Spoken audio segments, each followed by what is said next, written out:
Nu ko, būs interesanti, jo šī ir mana topošā džemperīša piedurkne. Līdz ar to pēc maniem eksperimentiem izrādās, ka man būs ļoti jāuzmanās ar šo džemperīti parādīties salā.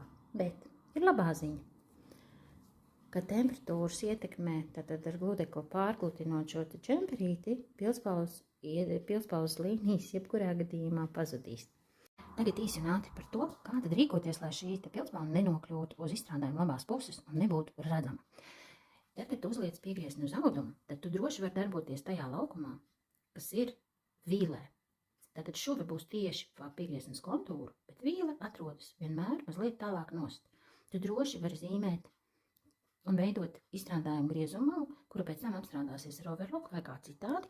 Un tad tajā vietā šī līnija noteikti nebūs redzama pašā izstrādājuma labajā pusē. Jāuzmanās ir tur, kur ir atzīmītas, kur ir iegriezums.